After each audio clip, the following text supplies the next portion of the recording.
વડોદરા જિલ્લાના વાઘોડિયા તાલુકાના ધંખેડા ગામે રહેતા આશરે 35 વર્ષીય ચંદ્રકાંતભાઈ અને તેમના પત્ની હંસાબેન પોતાની બાઇક પર સવાર થઈને ધંખેડાથી વાઘોડિયા તરફ જવા નીકળ્યા હતા. તો આ દરમિયાન તવરા કેનાલ અને દખેડા ગામ વચ્ચેના રોડ પર પાછળથી પૂરપાટ ઝડપે આવી રહેલા એક માટી ભરેલા ડમ્પરના ચાલકે બાઇકને અડફેટે લીધી હતી.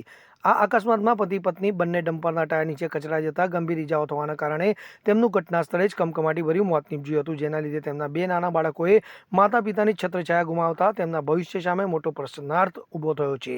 તો આ અકસ્માતની જાણ થતાં જ ધંખેડા ગામના લોકોના ટોળે ઘટના સ્થળે ઉમટી પડ્યા હતા અને રોષે ભરાયેલા ગ્રામજનોએ ડમ્પર ચાલકને પકડીને ઢોર માર માર્યો હતો. તો આ ઘટનાની માહિતી મળતા જ વાઘોડિયા પોલીસનો કાફલો ઘટના સ્થળે તાત્કાલિક દોડી ગયો હતો અને ઉશ્કેરાયેલ જનમેદનીને સમજાવીને ડમ્પર ચાલકને બચાવી પોલીસની ગાડીમાં બેસાડી દીધો હતો. જે બાદ ગ્રામજનોએ પોલીસ સાથે પણ ઉગ્ર બોલાચારી કરીને વાતાવરણ ગરમાવ્યું હતું. જો કે વાઘોડિયા પોલીસે ખૂબ જ સંયમ જાળવીને માહોલ વધુ ન બગડે તે રીતે શાંતિપૂર્વક ગામ લોકોને સમજાવ્યા હતા અને ડમ્પર નીચે ફસાયેલા પતિ પત્નીના મૃતદેહોને બહાર કાઢીને પીએમ અર્થે હોસ્પિટલ ખસેડ્યા હતા. તો હાલ આ મામલે વાઘોડિયા પોલીસ દ્વારા આગળની વધુ કાયદેસરની તપાસ હાથ ધરવામાં આવી છે.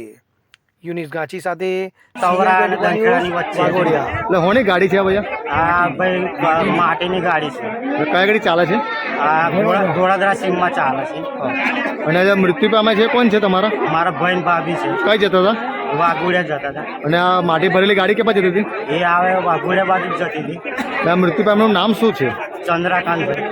કેટલી ઉંમર? હવે જુઓ દેશ દુનિયાની તમામ ખબરો તમારી આંગળીના ટેરવે. ઉઠાવો મોબાઈલ અને ગૂગલ પ્લે સ્ટોર પરથી ડાઉનલોડ કરો અમારી CN24 ન્યૂઝ મોબાઈલ એપ.